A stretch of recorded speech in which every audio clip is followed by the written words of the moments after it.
Sa mundong puno ng pagnanais na magpabilanggo sa kagandahan at kasaysayan ng Filipino weaving, may isang bagong personalidad na naman ang nagpakita at lubos na nagsumikap upang buhayin ang diwa ng Filipino weaving. Sa bawat hakbang, bawat hibla, at bawat kabuuan ng kanyang likha, siya ay nagbibigay daan sa isang napapanahong alamat na patuloy na bumubuhay sa diwa ng kulturang Pilipino. Samahan ninyo kami sa isang paglalakbay sa buhay at mga gawain ng ating bagong malilikha ng bayan. Isang alagad ng paghahabi na patuloy na nagpapamalas ng giting at karangalan sa sining ng paghahabi. Ito ay walang iba kundi si Marife Ganahon. Handa ka na ba? Tara na!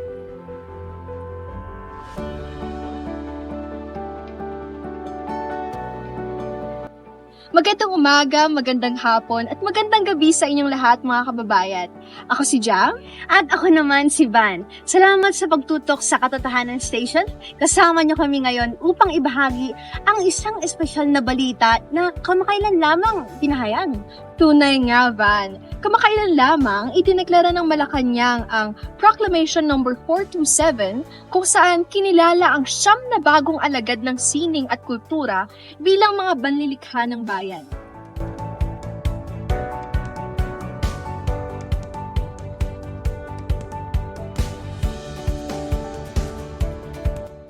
Nakaka-proud talaga ba, no? Kung hindi niyo pa nalalaman, ang pagiging manlilikha ng bayan ay isang napakalaking karangalan para sa mga tradisyonal na manggagawa sa sining at kultura. Tama ka dyan, Jam, no? Ngunit hindi lang basta-basta ang pagiging manlilikha ng bayan eh. Kailangan magpakita ng kahusayan sa kaalaman sa mga kagamitan at materyales ng tradisyonal at folk art. Tama yan, Van.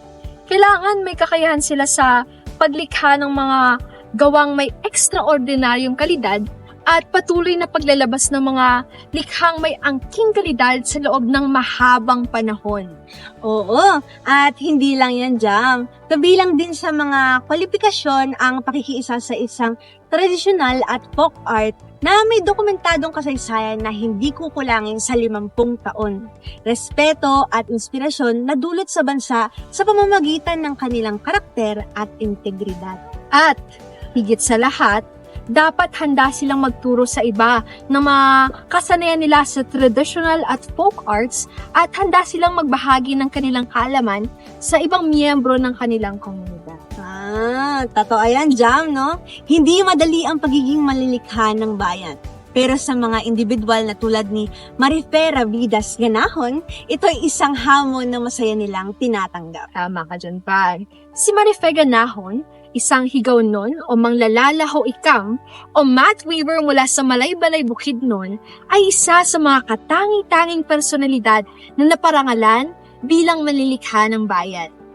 Ang kanyang mga likha ay hindi lamang mga obra ng sining, kundi isang patunay ng kanyang dedikasyon sa kanyang kultura at bayan. Sa bawat paghabi ng hibla, nararanasan natin ang kwento ng kanyang buhay.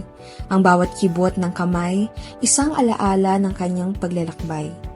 Sa pagkilala bilang isang manlilikha ng bayan, ang kwento ni Marife Ganahon ay patuloy na nagbibigay inspirasyon sa mga susunod na henerasyon. Ang kanyang buhay ay isang patotoo na sa bawat hibla ng ating paghabi, naroroon ang diwa ng pag-asa at tagumpay. Isang karangalan nga na siya'y naging bahagi ng Tagulwanan Women Weavers Association at isang eksperto sa pagtatahi ng ikam, ang tradisyonal na materyales sa paghabi. Ang kanyang pangalan ay hindi lamang nagbibigay ng pagkilala sa kanyang galing, kundi pati na rin sa buong komunidad ng Malaybalay Bukidnon. Kaya nga ang kanyang pangalan ay kaugnay na sa Ikam Sudsod. Ikam Sudsod ano? Ikam para sa mah o banig at sudsod naman na katutubong materyales sa lalawigan ng Bukidnon. Ang sudsod rin ay maaaring mga hulugang maingat o sensitibo, kaya ang ikam sudsod ay ang masusing pagkakagawa ng mga banig ng mga manlalala o women weavers ng Malaybalay, Bukidnon.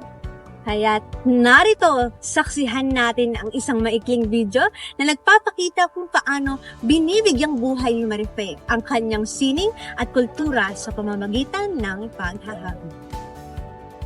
Tao inyo alan. Yan si Marite Ganahon, membro sa Tagoloanon Women's Weaver Association, Malay-Balay, Bukidnon. Akong trabaho mong paglala og banig nga mo'y nakatabang gyud sa akong panginabuhi. Labi na sa akong pamilya ug sa akong mga anak nga nag-eskwela nga makapalit sa among mga kinahanglanon sa panimalay, labi na sa among pagkaon. Ang kanilang paniniwala ay nagpapakita kung gaano kahalaga sa kanila ang bawat disenyo ng ikam sudsod na parang mga biyaya mula sa Diyos o magbabaya na nagpapakita ng kanilang mga kulturang paniniwala. Sa tribong Tagulwanin, ang paggawa ng mat sa isang sagradong tradisyon na iniatas lamang sa mga kababaihan na may matatag na isip at patibay na loob. Tawag nila sa kanilang mga magiging mga habi ang maglalala. Ayon sa Tagulwanan Women Weavers Association, ang proseso nito ay nahati sa 5 yugto. Ito ay ang una ay harvesting, drying, dyeing, flattening, at weaving. Una, kinokolekta nila ang mga sudsod sa mga palayan o sa mga putik na lugar at kung sapat na ang mga nakolektang materyales, papatuyuin nila ito sa loob ng 1 araw. At pagkatapos ay papakuluan nila ito sa tina para mas maina nila ang kulay na gusto nila. Tama ka dyan, Jam, no? At pagkatapos ng pagtina, pinapatuyuan ulit nila ito bago i-flat gamit ang flattener na gawa sa kawayan na tinatawag nilang agit. Ginagawa nila ito para maging malambot at manageable ang mga sigsod. Sa huli, dito na nila sinisimulan ng paghahabi. Madalas ginagawa nila ito sa gabi o kung kailan malamig ang panahon. Grabe pala ang proseso, Jam, no? Tunay nga, ang mga manilikha ng bayan ay mga alagad ng sining at kultura na nagbibigay buhay sa ating mga tradisyon at kasaysayan.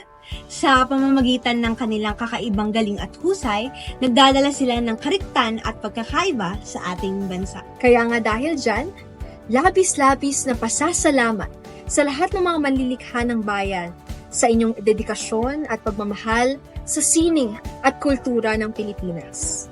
Ang inyong mga kamay ay may kakayahang magbigay buhay sa mga diwa at tradisyon ng ating bayan.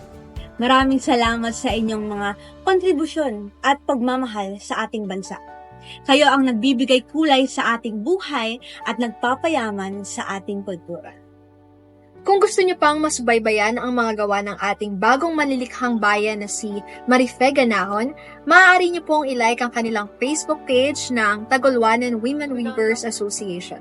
Mangyaring suportahan natin ang mga gawang badig ng mga Tagulwanan upang ang kanilang tradisyon ay naway umabot pa hanggang sa susunod na henerasyon. Kaya sa bawat pagtutok natin sa kanilang mga likha, patuloy nating pinapaalala ang halaga ng ating kultura at pagiging Pilipino. Kaya't hanggang sa muli, magsama-sama tayong ipagpatuloy ang pagtangkilik at pagsuporta sa mga gawang sining ng ating mga manlilikhang bayan.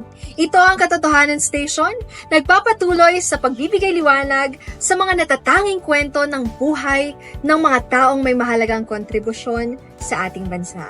Muli, maraming salamat sa inyong pakikinig at magandang araw sa inyong lahat.